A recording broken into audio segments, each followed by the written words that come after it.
What's up, Autobots? So today we're talking about when to swap new movements into your training plan. I see a lot of people swap movements too frequently, to a lesser extent, not frequently enough, and so today I'm going to give you some practical recommendations for how often you should be changing your training plan. Now, the overarching theme of this video is going to be you swap something in when it is better. So the analogy that I think is a good one, actually I heard this from Basement Bodybuilding, is that imagine your roster of movements for a given area like a sports team. Okay, so you have 11 players on the soccer field, the football pitch, maybe it's a basketball team, whatever, but you have a certain number of players in the game. Each player is a movement. Now, you don't just swap all the players at once. You don't just take the entire team off of the field and then have, your B team go on, because that means that you're going to have all your star players in at once and then all your B team bottom barrel bullshitters in next. And that is not a good situation to be in. So basically, you do what they do in sports. You take one player out, you put one player in.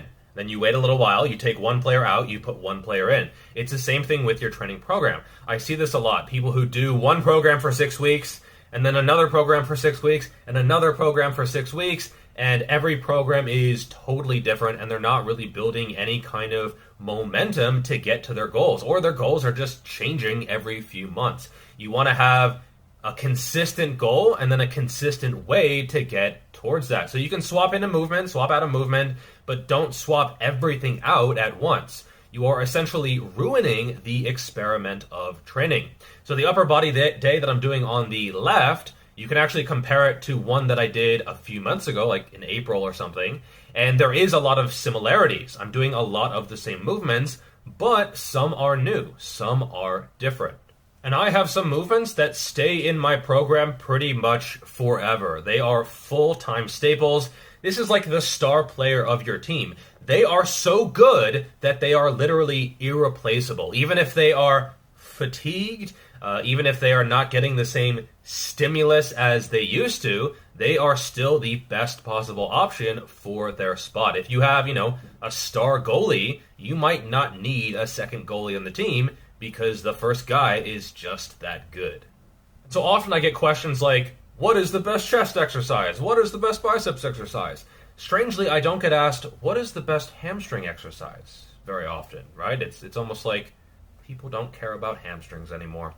But basically, it's a dumb question. I don't want to shame my audience, but the minute someone asks this, I know their head is in the wrong spot, because you want more than one movement. You can't just rely on the best movement. You need to have an entire team. And so if someone says something like, this is the only biceps exercise you need, this is the only back exercise you need, you instantly know they are a fake fucking guru, that they've never coached anyone, because there's a lot of individual variation. There are some people who love a certain movement, other people who hate that same movement, because we are all built a little bit differently. Next, there is value in variation. Having a few different exercises to cycle through is just an overall good idea. Every exercise is going to beat you up slightly differently, and thus having something different to change to will change the stress just enough that you avoid injury. And this is something that is huge, and a lot of beginners or even intermediates, they don't really appreciate just how important this is. Because you do have to take into account that a lot of the really good movements, they do beat you up. Just by virtue of having a lot of stimulus, often they have a lot of fatigue as well, and a lot of that fatigue is going to linger, and a lot of that is going to be joint stress as well. So you can keep a movement in your program for, 6 weeks, 8 weeks, 10 weeks, until you feel like it's beating you up a little bit too much, it's gotten a little bit stale, you're kind of dreading it, I would do Smith machine hack squats, but my knees are kind of feeling a little bit not as good as they did a few weeks ago, and you just swap it out for something else, right? And you can come back to it later. That's just how training is, okay? It's not a fixed point where everything stops and the new program ends. It is a continuous game. And so sometimes after a few weeks, an exercise will go from great to good, and then after a few months it'll go to just okay, and at that point something else is better, it's fresher, and it's worth swapping in. However, you do have to be careful about this, because you can always make faster progress on a new movement. I think Dave McConey made a fantastic post about this, and it's something that I see all the time. So basically, you're making this progress on an old movement, and then you swap in a new movement, and wow, now you're making great progress, and you think this is muscle growth. It's not. It's not. Slow progress on an old movement, at least you know that it's not skill, it's not neurological, you're not just, learning positioning or whatever. It is actual growth as long as it's for reps and everything else is consistent. But if you swap in a new movement, a lot of that is just learning the movement. And a lot more movements are a lot more neurological than you actually think. So if you start with a barbell curl, your performance might go up 10, 15, 20% in the first few weeks of learning that movement. It really will, right? You might think, oh no, it's an isolation. No, okay, your core is working, you're staying braced, your upper back is working a lot, even your chest, your front delt, your glutes, your hips, everything is stabilizing. There's a little bit of oomph possibly involved. And so even a simple movement like a barbell curl is a lot more skill-based than people think. And so when they see their performance go like this, oh, they think it's wow. Wow. Wow. Wow. Wow. Wow. It's muscle growth. It might be, but it might not be. And even stuff like machines, you might think, oh, there's no way it's skill-based. It is. There's still a timing component. There's still like a positioning of your shoulders in a chest press machine or whatever. There is still a lot of skill involved, a lot more than people think. And I've seen people switch movements so much and so frequently that they think they're making, quick progress. They're not actually going anywhere. I mean, this would be like continuing the sports analogy, which I'm going to beat to death. I'm going to push this analogy until it breaks, basically. But let's say you put in a player, and then you take them out 45 seconds later. They'd be like, "What the? I didn't even get the chance to do anything. I don't even know where the ball is." Right? That's the same thing as always switching movements. Now I know someone's going to be like, "Conjugate, what's up with that?" This kind of like goes against what you're saying.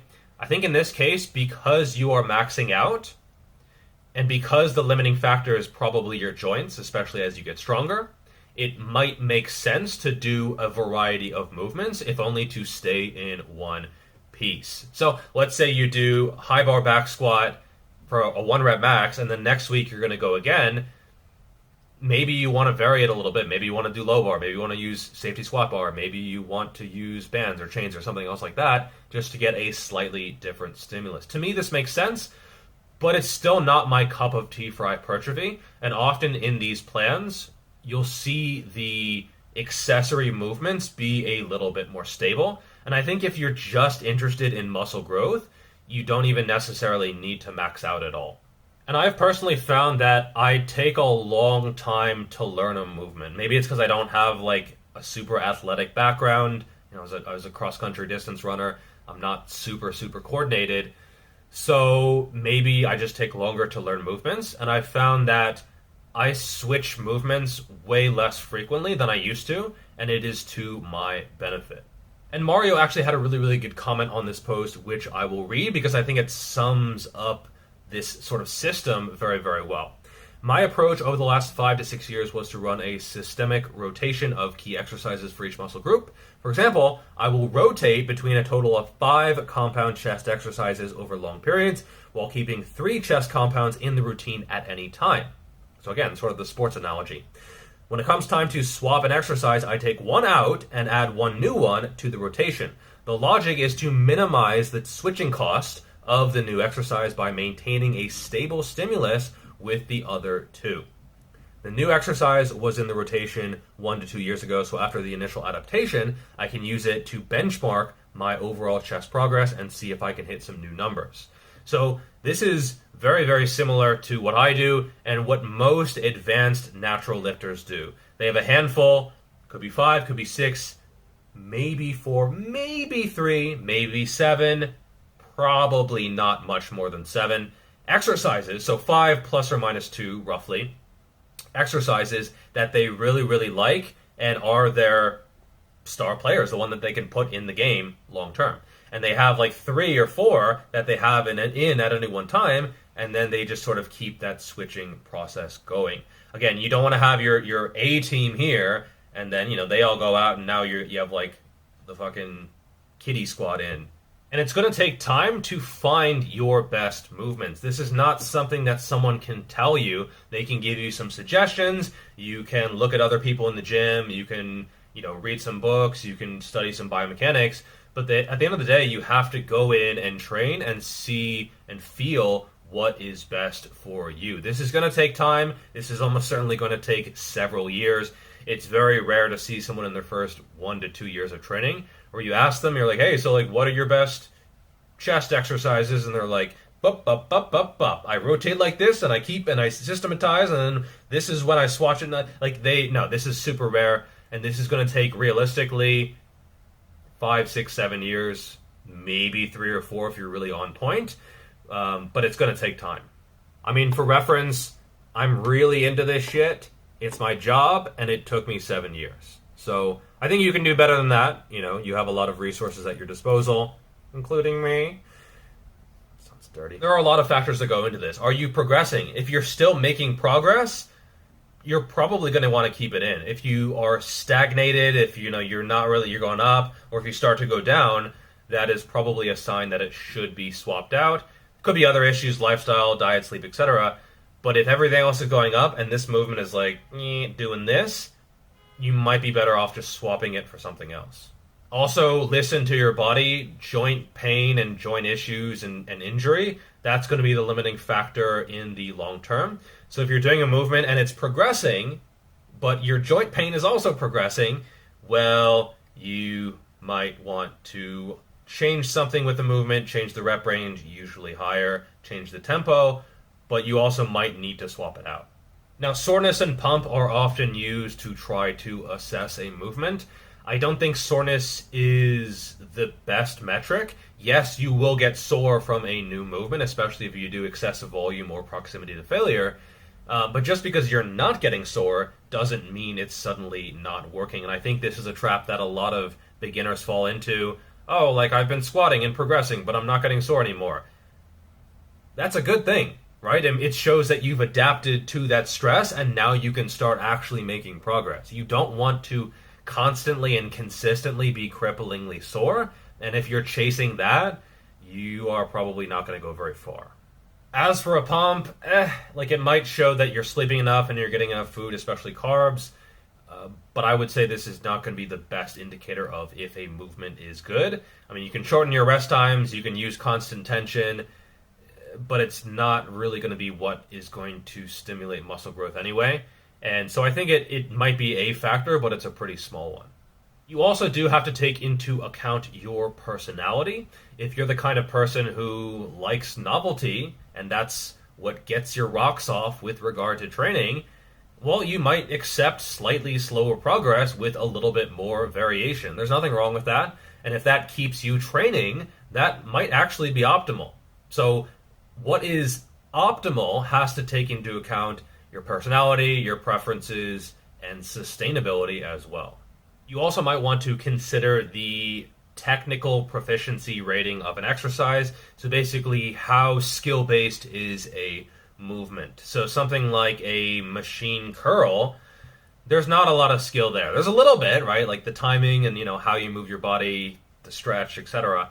But compared to something like a free weight barbell squat, it's a lot less skill dependent. And therefore, if you just write in your program 3 sets of 8 to 12 on curls, any fucking curl, don't swear in your program, that's rude. But if you just write that in your program, or like any kind of lateral raise variation, could be a dumbbell, could be cables, could be a machine, whatever, I think that is fine. But if you write any fucking squat variation in your program, or any hinge, less okay, right? Because they take longer to actually learn, and so if you're swapping them too frequently, probably not a great plan. So, what is the best chest exercise? Stupid question. What are the 5 best chest exercises for me? Vital question. My next book has an entire section on this. It might be done by the time this video is released. It might not be. It's like 99.5% of the way there. It's right on the edge. Just have to finish a couple extra things. Audiobook is totally done. Just have to upload it to the site, etc. So I want it to be really good. I want it to be perfect. And so we'll see. It'll be close. If you want to grab a copy of my first book, which is still excellent, I will never shit on a past product to sell a new one. You hear people who are like, "Yo, if you like my first book, well, it's absolute elephant poop compared to my next one." No, okay, the first book is good, second book will be good.